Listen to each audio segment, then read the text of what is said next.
हरं गुरु हर हरं गुरु हर हरं गुरु हर हरं गुरु।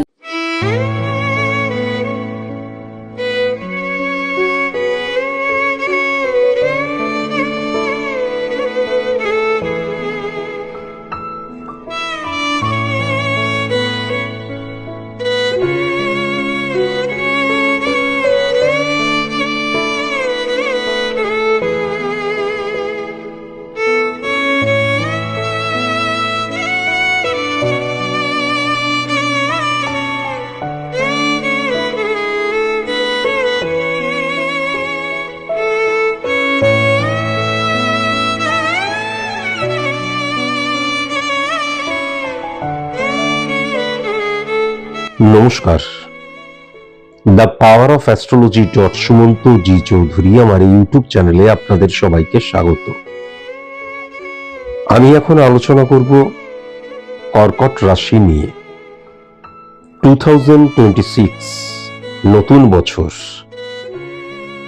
নতুন বছরটি কর্কট রাশির ক্ষেত্রে বেশ ভালো বছর কিন্তু আমি লক্ষ্য করতে পারছি, তাতে কোনো সন্দেহ নেই।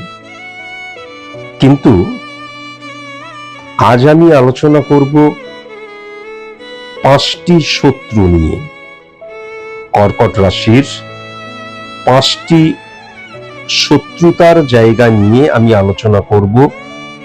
5টি শত্রুর জায়গা নিয়ে আজ আমি আলোচনা করব। এই যে শত্রুর আলোচনা করব, শত্রুতার আলোচনা করব, এটা কিন্তু কেউ আমার ক্ষতি করে দিচ্ছে, কেউ আমাকে মারতে আসছে, কেউ আমাকে গালিগালাজ দিচ্ছে, সেই শত্রু নিয়ে কিন্তু আমি আলোচনা করব না। আমার 5টি এমন দিক, গ্রহগত অবস্থান, নাক্ষত্রিক অবস্থান, 5টি এমন দিক সৃষ্টি করছে যেগুলো আমার সফলতার প্রতিবন্ধকতা হয়ে দাঁড়াচ্ছে। সফলতাকে হাসিল করার জন্য আমি যে সচেষ্ট হচ্ছি, আমি যে লড়াই করছি, সংঘর্ষ করছি, সেখানে প্রতিবন্ধকতা সৃষ্টি করছে, অবস্ট্রাক্ট ক্রিয়েট করছে। ভালো করে বোঝার ব্যাপার আছে। ভেরি ভেরি ইম্পর্টেন্ট এবং ইন্টারেস্টিং আজকের এই আলোচনা। আমি যদি স্পট ইমপ্লিমেন্টেশন ছক দ্বারা কর্কট রাশির লগ্ন ভাব থেকে ক্যালকুলেশন করি, তাহলে প্রথমেই যেটা লক্ষ্য করা যাচ্ছে, 4th হাউস, তুলার ঘর, তুলা রাশির ঘর, অধিপতি গ্রহ শুক্র, সেই শুক্র কিন্তু 7th হাউসে শনির সাথে অত্যন্ত পজিটিভ ভাইব্রেশন ক্রিয়েট করছে, তাতে কোনো সন্দেহ নেই। এবং এই 4 নাম্বার ঘরের অধিপতি গ্রহ শুক্র কিন্তু 11th হাউসকেও পাওয়ারফুল করছে, তাতেও কোনো সন্দেহ প্রকাশ করার জায়গা নেই। প্রবলেম যেটা হয়ে যাচ্ছে, 4 নাম্বার ঘরে শুক্রের ঘরে রবি বসে রয়েছে। রবি আর শুক্র মানে হচ্ছে দারিদ্র যোগ সৃষ্টি হওয়া। দারিদ্র যোগ মানে please give me some food, I am hungry, আমি ক্ষুধার্ত, আমাকে খেতে দাও, তা নয়। দারিদ্র যোগ মানে ফল ডাউন করে যাওয়া। তাহলে 4 নাম্বার ঘর দ্বারা আমরা কিন্তু সর্বপ্রথম আমাদের জীবনের আনন্দকে বুঝতে পারি। এই যে রবি বসে রয়েছে, রবি কিন্তু ফ্লাকচুয়েশনের কারকতা। তাহলে আমাদের যে জীবনের আনন্দ সার্বিক অর্থে, মানে আমাদের প্রত্যেকটি প্রভাব থেকেই, আমাদের কর্মস্থানই হোক, আমাদের ব্যক্তিগত জীবনের জায়গাই হোক, আমাদের প্রেমজ জীবন জায়গাই হোক, সাংসারিক জীবন জায়গাই হোক, এই যে আনন্দের জায়গা, শান্তির জায়গা, সেই জায়গাটা কিন্তু ফ্লাকচুয়েশন ক্রিয়েট করবে। কেন না, রবির কাজটাই হচ্ছে ফ্লাকচুয়েশন ক্রিয়েট করা। এবং রবি যেহেতু 4 নাম্বার ঘরে বসে আছে, রিপ্রেজেন্ট করছে আমার জীবনের আনন্দকে, শান্তিকে, তাহলে সেই জায়গাটায় ফ্লাকচুয়েশন ক্রিয়েট করবে। এবং সবচেয়ে ইম্পর্টেন্ট ফ্যাক্টর যেটা 4 নাম্বার ঘর দ্বারা আমরা মাতৃভাবকেও কিন্তু বুঝি, তাহলে মাতৃভাবের জায়গাটাতেও কিন্তু ফ্লাকচুয়েশন ক্রিয়েট করার জায়গা লক্ষ্য করা যাচ্ছে। এখন এই মাতৃভাবের জায়গায় ফ্লাকচুয়েশন ক্রিয়েট করা, সেটা এমনটা হতেই পারে মার শারীরিক অসুস্থতা বা প্রতিবন্ধকতা সৃষ্টি হচ্ছে, এমনটি হতেই পারে মায়ের সাথে আমার কানেকশন সঠিক মতন হচ্ছে না, এমনটি হতেই পারে আমার ছক দ্বারা যখন মাতৃপ্রভাব লক্ষ্য করা যাচ্ছে, আমি মায়ের যে চাওয়া পাওয়া বা ক্রাইটেরিয়া সেইগুলোকে ফুলফিল করতে পারছি না, আমার সাথে মায়ের বন্ডিংটা ঠিক হচ্ছে না, হতেই পারে। 4 নাম্বার ঘর দ্বারা কিন্তু আবার ব্যক্তিগত জীবনকেও বোঝা যায়। তাহলে আমার ব্যক্তিগত জীবনেও কিন্তু স্টেবিলিটির অভাব হয়ে যাচ্ছে। আমি বারবার ধরে বলেছি, যখন রবি নিচস্থ হয়ে যায়, কারণ রবি শুক্রের ঘরে কখনো পজিটিভ মানা হয় না, তাহলে কি হয়ে যাচ্ছে, আইডেন্টিটি ক্রাইসিস সৃষ্টি হয়ে যাচ্ছে। সেখান থেকে ইগো প্রবলেমের জায়গাটা লক্ষ্য করা যাচ্ছে। আইডেন্টিটি ক্রাইসিস, ইগো প্রবলেম যখনই সৃষ্টি হবে, তখনই কি হবে, অ্যাডজাস্ট করার প্রবণতা হ্রাস হয়ে যাবে, কম্প্রোমাইজ করার প্রবণতা হ্রাস হয়ে যাবে, স্যাক্রিফাইস করার প্রবণতা হ্রাস হয়ে যাবে, আমিত্বের বেশি পরিমাণে প্রকাশ করতে শুরু করব, আমি সর্বস্ব হয়ে উঠব আমি, ও তার ফলে কি হয়ে যাবে, ওভার কনফিডেন্টের জায়গাটা লক্ষ্য করা যাবে। এইগুলো যখনই সৃষ্টি হয়ে যায় আমার মধ্যে, কোনো মতেই কিন্তু আমি আমার ব্যক্তিগত জীবনটাকে সঠিকভাবে ত্বরান্বিত করতে পারি না। 4 নাম্বার ঘর দ্বারা কিন্তু success is the maximum utilization of ability that you have বোঝায়। যে সফলতাটা আমি চাইছি, আমার যে স্বপ্নটাকে আমি ফুলফিল করতে চাইছি, মানে সেটাকে আমি হাসিল করতে চাইছি, তার উপযুক্ত আমি হতে পারছি না, এটাও কিন্তু লক্ষ্য করা যায়। এখান থেকেও কিন্তু ভেরি ভেরি কসাস এবং কনসাস অবশ্যই হওয়া প্রয়োজন। 2 নাম্বার ঘরের অধিপতি গ্রহ কিন্তু যেহেতু 4 নাম্বার ঘরে দারিদ্র্যযোগ সৃষ্টি করছে, আবার বলছি দারিদ্র্যযোগ মানে কিন্তু ফল ডাউন করে যাওয়া।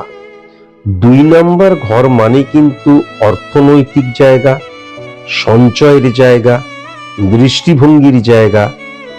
তাহলে এই জায়গাগুলোতে আমি হয়তো সফল হলাম, আমি ভালো অর্থই উপার্জন করছি, কিন্তু এই যে ডিক্রিজ হয়ে যাওয়া, অর্থাৎ স্টেবিলিটির অভাব, সঞ্চয় না হওয়া, দৃষ্টিভঙ্গি মাঝে মাঝে কি হচ্ছে, আমার যে বাস্তবসম্মত যে বোধ, সেখান থেকে সরে গিয়ে ইলিউশন, আবেগ, ইমোশন দ্বারা নিজেকে রিপ্রেজেন্ট করছি বা ইলিউশন, আবেগ, ইমোশন দ্বারা জগৎটাকে দেখছি, সেটাও কিন্তু লক্ষ্য করা যায়। ভেরি ভেরি কসাস এবং কনসাস অবশ্যই হওয়া প্রয়োজন। এই যে আমি ইলিউশন, আবেগ, ইমোশনের জায়গাটা বলছি, কেন বলছি, 12 নম্বর ঘর এবং 3 নাম্বার ঘর। 3 নাম্বার ঘর মানে হচ্ছে মানসিকতা, মনোভাবের জায়গাটা। 12 নাম্বার ঘরকে ব্যয়ের স্থান বলা হয়। তাহলে 12 নাম্বার ঘর এবং 3 নাম্বার ঘরের অধিপতি গ্রহ, সে 5 নাম্বার ঘরে বসে আছে। 5 নাম্বার ঘর মানে হচ্ছে সফলতার জায়গা। আর যখন মঙ্গল এবং বুধের একত্রীকরণ হয়, 5 নাম্বার ঘরটা বৃশ্চিকের ঘর, মঙ্গলের ঘর, তাহলে কি হয়ে যায়, আমি একদম কঠোর কঠিন বাস্তব বোধটা আমার হারিয়ে যায় বেশিরভাগ ক্ষেত্রে। আর বুধ মানে কি, রিপ্রেজেন্ট করছে আমার বুদ্ধি, যুক্তি, ব্রেন ওয়ার্ক।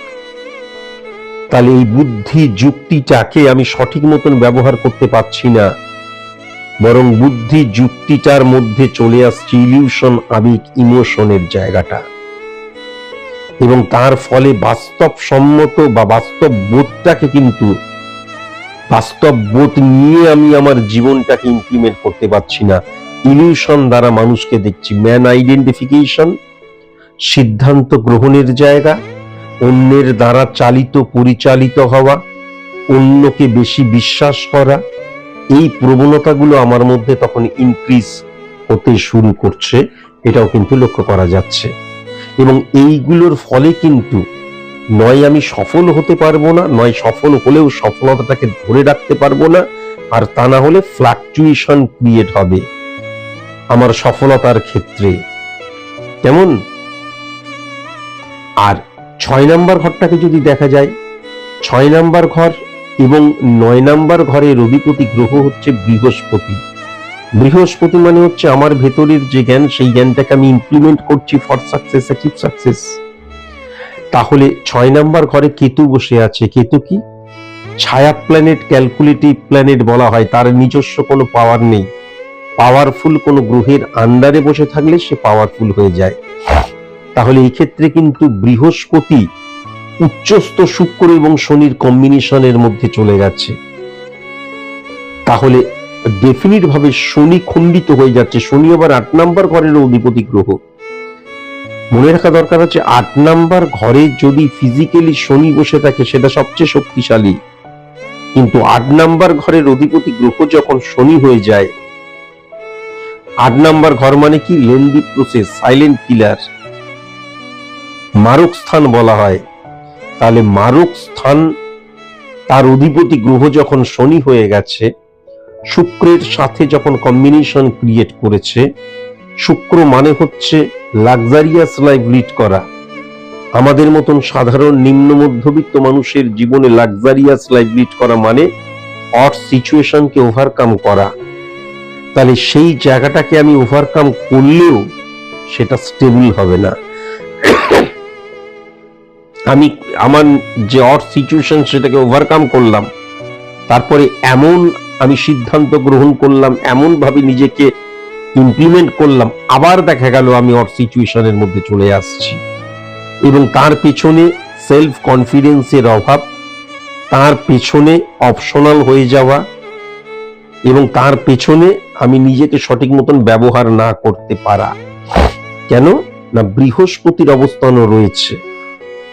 এবং যখনই মারক স্থানের সাথে বা মারক ঘরের অধিপতি গ্রহের সাথে বৃহস্পতির অবস্থান চলে আসছে 9th হাউস।